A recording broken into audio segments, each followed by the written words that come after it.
The First Civilizations and the Rise of Empires, Prehistory to 500 CE.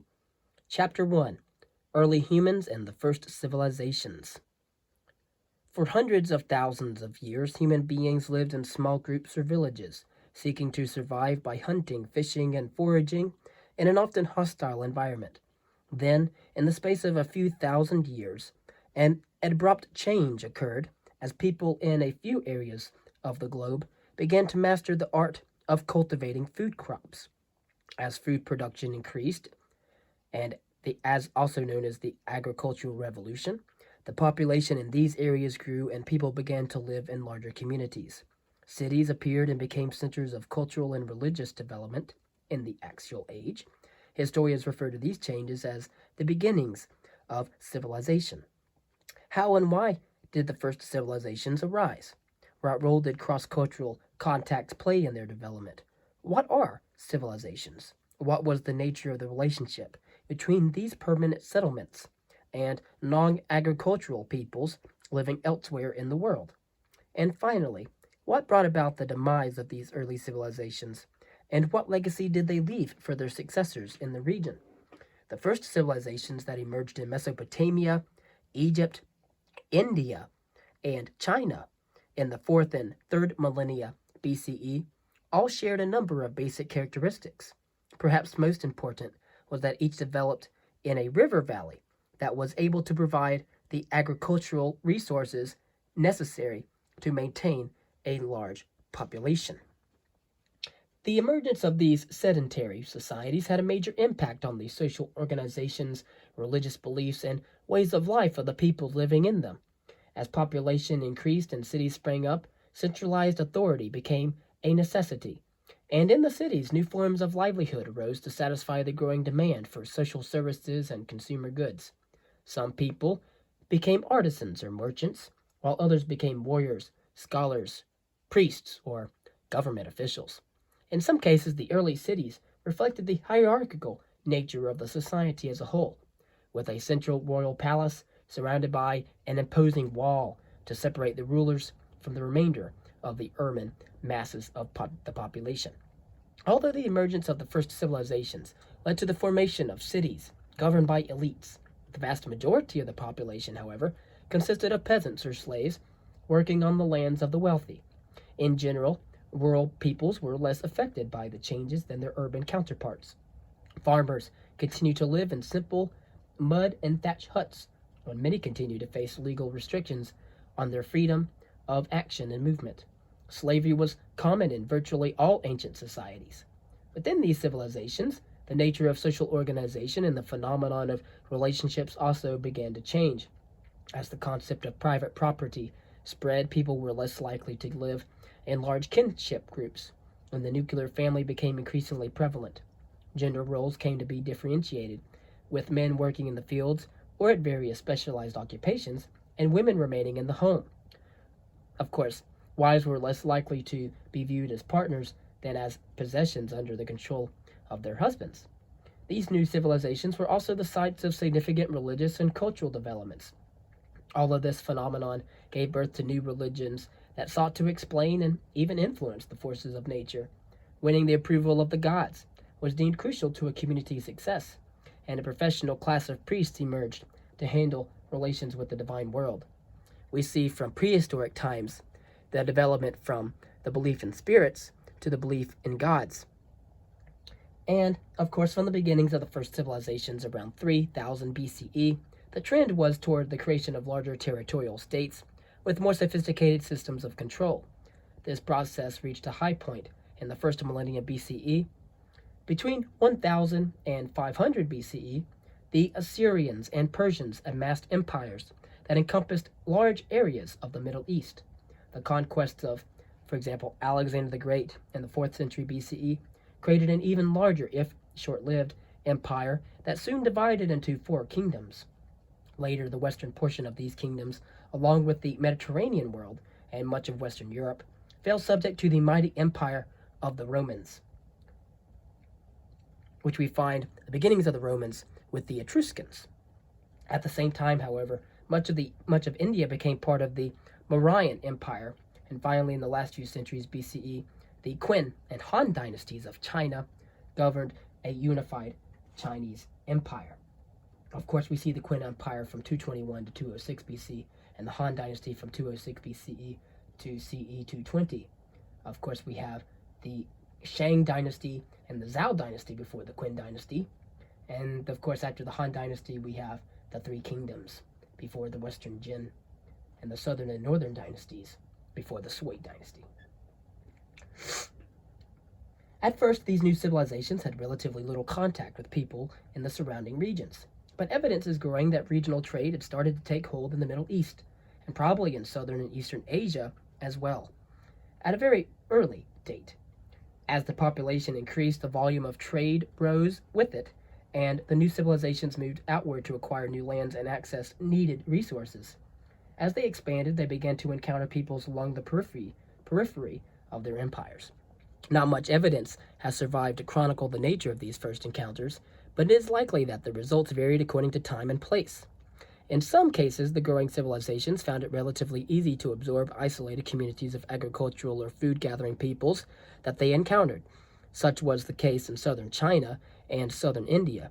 But in other instances, notably among the nomadic or semi-nomadic peoples of the central and northeastern parts of Asia, the problem was more complicated and often resulted in bitter and extended conflict. Contacts between these nomadic or semi-nomadic peoples and settled civilizations probably developed gradually over a long period of time. Often the relationship, at least at the outset, was mutually beneficial, as each needed goods produced by the other. Nomadic peoples in Central Asia also served as an important link for goods and ideas transported over long distances between sedentary civilizations as early as 3000 BCE.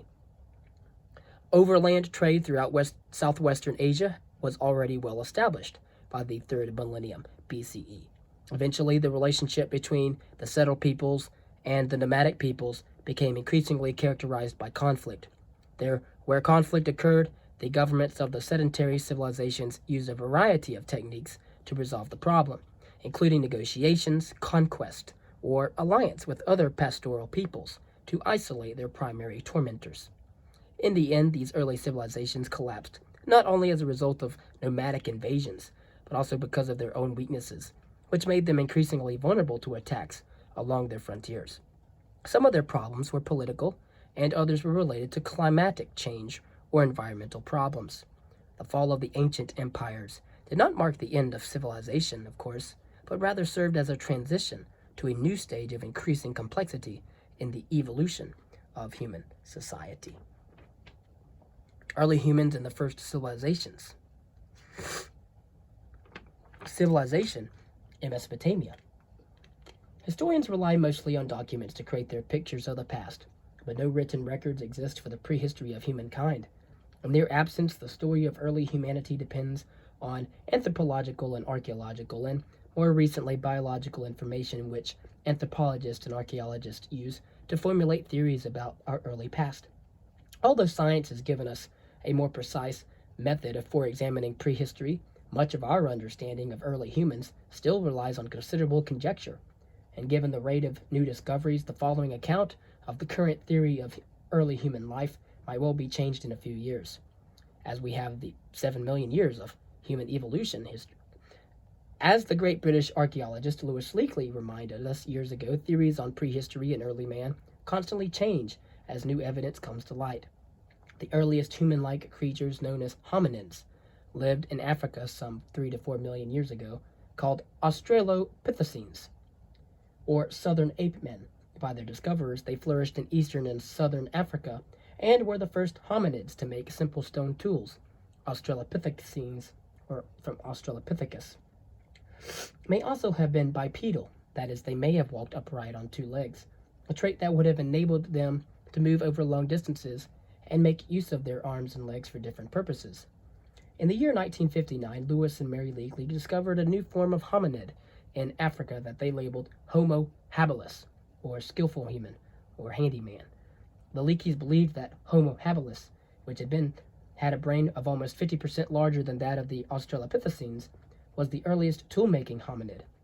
Of course, we know later that the Australopithecines were the first tool makers but their larger brains and ability to walk upright allowed these hominids to become more sophisticated in searching for meat, seeds, and nuts for nourishment.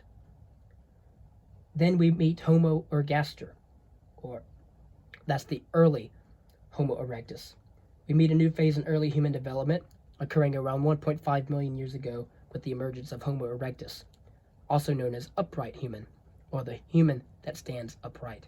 A more advanced human form, Homo erectus made use of larger and more varied tools, and was the first hominid to leave Africa and move into Europe and Asia, also known as Eurasia.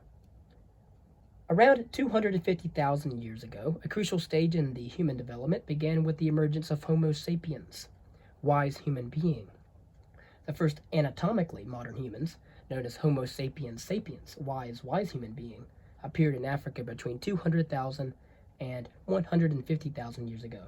Recent evidence indicates that they began to spread outside Africa around 70,000 years ago.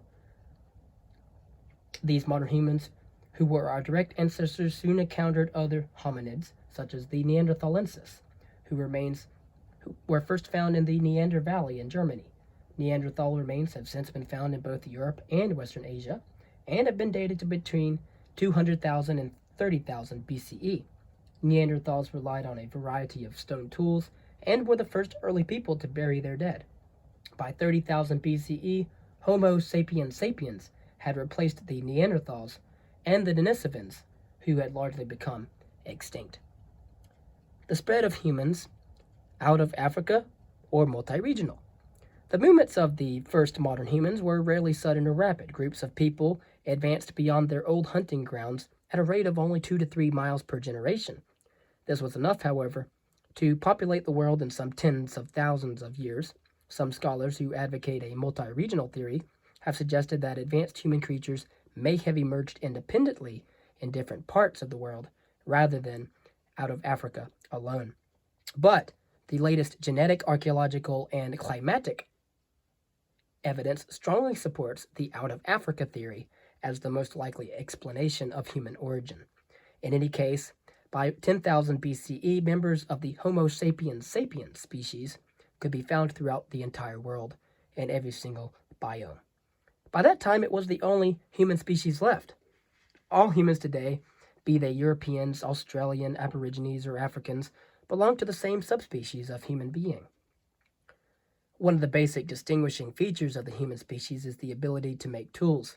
Of course, the early tools were made of stone, and so this early period of human history, from 2.5 million years ago to 10,000 BCE, has been designated the Paleolithic age.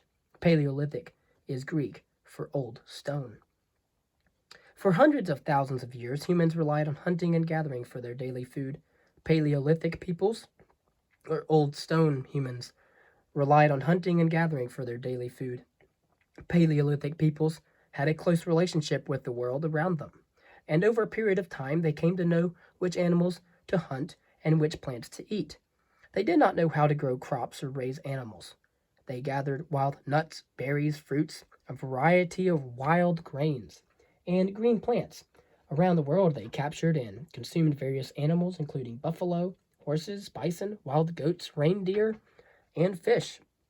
Homo sapiens sapiens spread from Africa beginning about 70,000 years ago.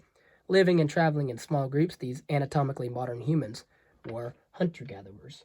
The hunting of animals and the gathering of wild plants, no doubt, led to certain patterns of living. Archaeologists and anthropologists have speculated that Paleolithic people lived in small bands of 20 to 30 individuals. They were nomadic, which means that they moved from place to place because they had no choice but to follow animal migrations and vegetation cycles. Hunting depended on careful observation of animal behavior patterns and required a group effort for success, therefore cooperation. Over the years, tools became more refined and more useful. The invention of the spear, and later the bow and arrow, made hunting considerably easier. Harpoons and fish hooks made of bone increased the catch of fish. Both men and women were responsible for finding food, the chief work of Paleolithic people. Since women bore and raised the children, they generally stayed close to the camps, but they played an important role in acquiring food by gathering berries, nuts, and grains. Men hunted for wild animals, an activity that often took them far from camp. Some hunted small animals, some larger animals.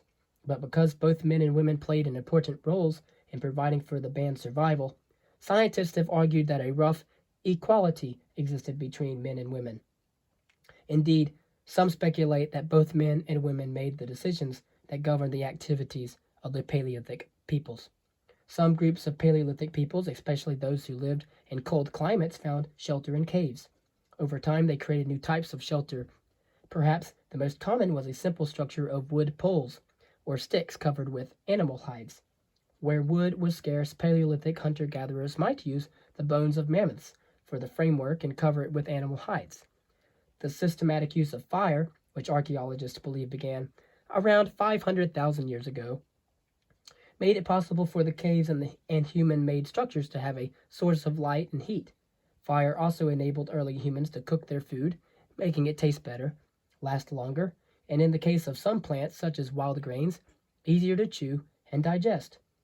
The making of tools and the use of fire, two important technological innovations of the Paleolithic peoples, remind us how crucial the ability to adapt was to human survival.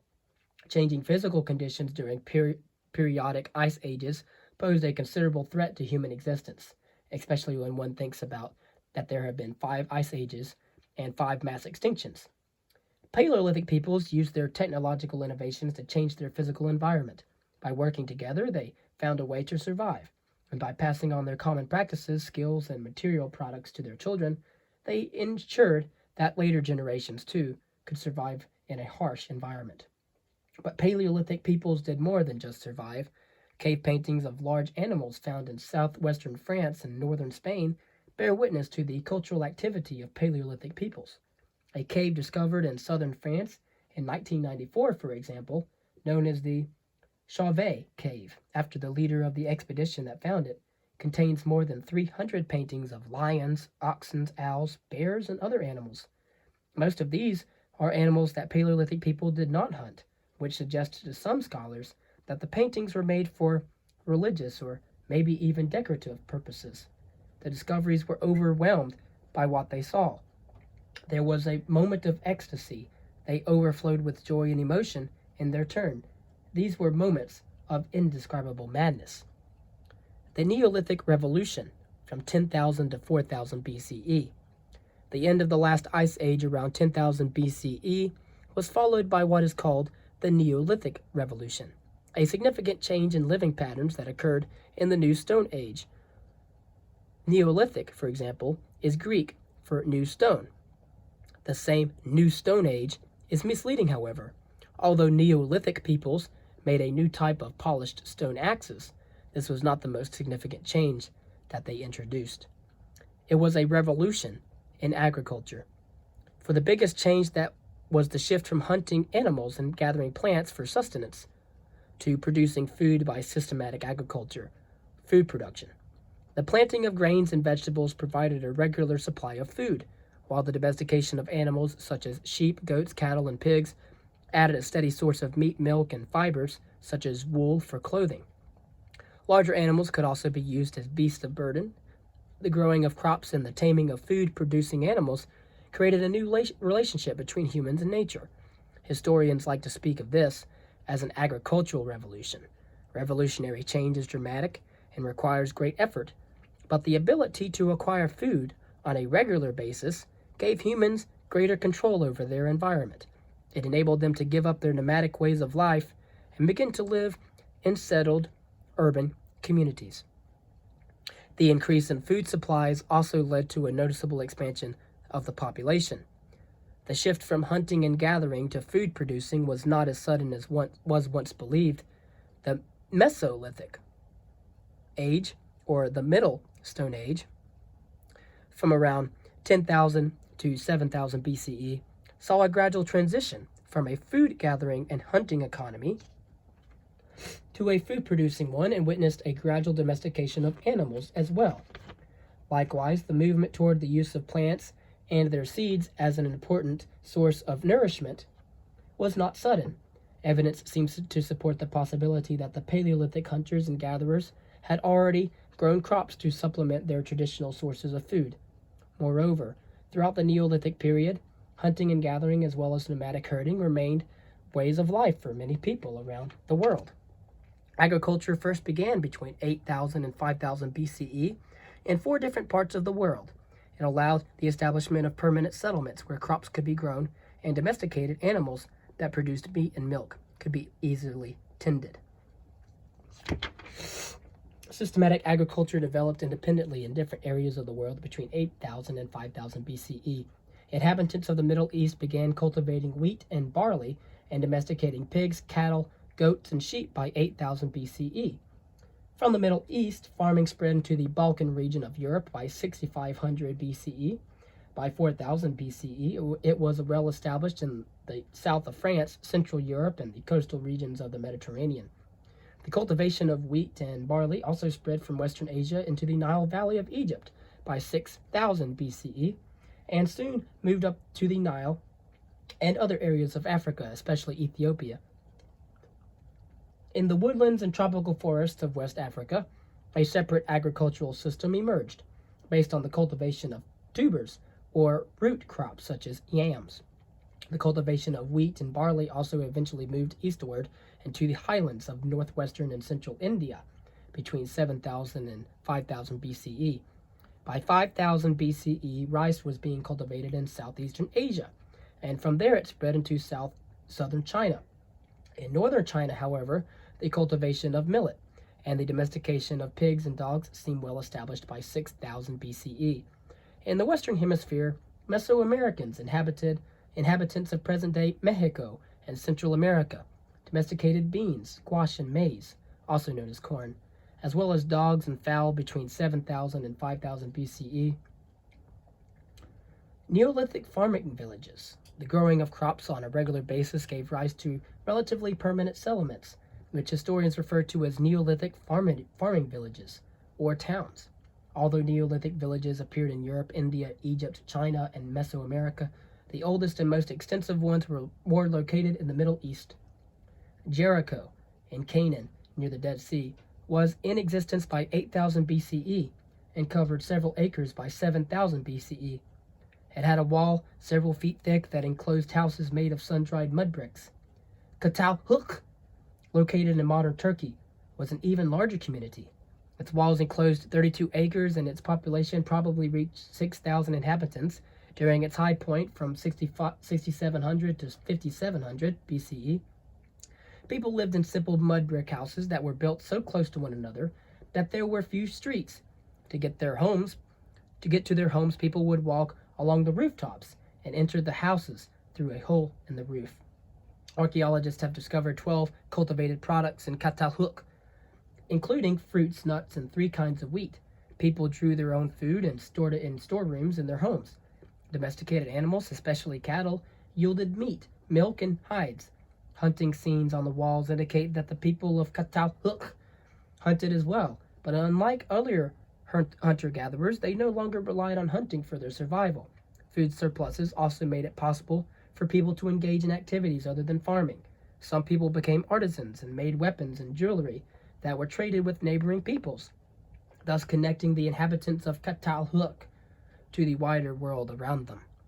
Religious shrines housing figures of gods and goddesses have been found at Catalhuk, as have a number of female statuettes.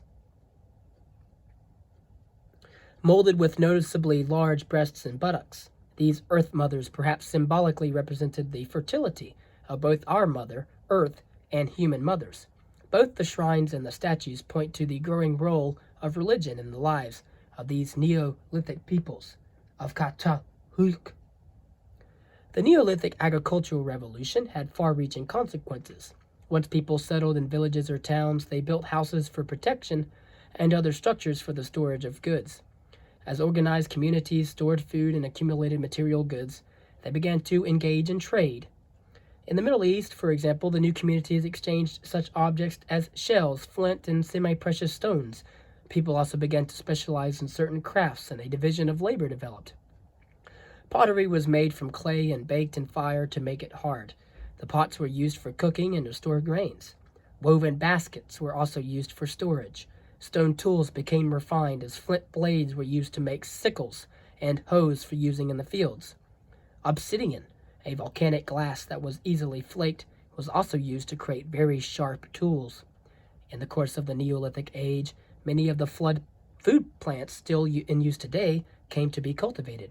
Moreover, vegetable fibers from such plants as flax and cotton were used to make thread that was woven into cloth. The change to systematic agriculture in the Neolithic age also had consequences for the relationship between men and women. Men assumed the primary responsibility for working in the fields and herding animals, jobs that kept them away from the home. Women remained behind, grinding grain into flour, caring for the children, weaving cloth, making cheese from milk, and performing other household tasks that required considerable labor. In time, as work outside the home was increasingly perceived as more important than work done in the home, men came to play the more dominant role in human society, which gave rise to the practice of patriarchy, or a society dominated by men, a basic pattern that has persisted even into our own times. Other patterns set in the Neolithic age also proved to be enduring elements of human history. Fixed dwellings, domesticated animals, regular farming, a division of labor, men holding power. All of these are part of the human story. For all of our scientific and technological progress, human survival still depends on the growing and storing of food, an accomplishment of people in the Neolithic age.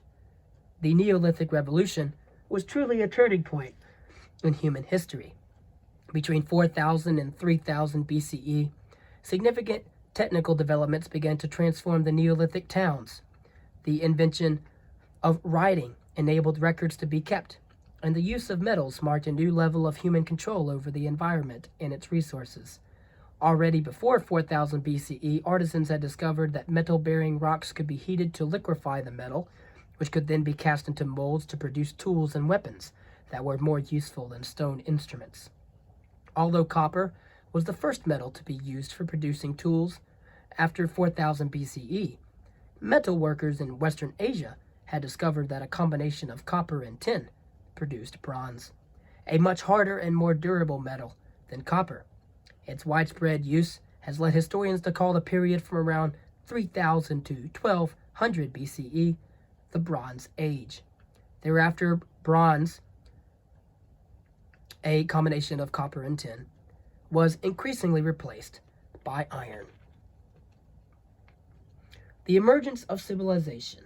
At first, Neolithic settlements were hardly more than villages, but as their inhabitants mastered the art of farming, more complex human societies gradually emerged. As wealth increased, these societies sought to protect it from being plundered by outsiders, and so began to develop armies and to build walled cities. By the beginning of the Bronze Age, the concentration of larger numbers of people in river valleys was leading to a whole new pattern for human life.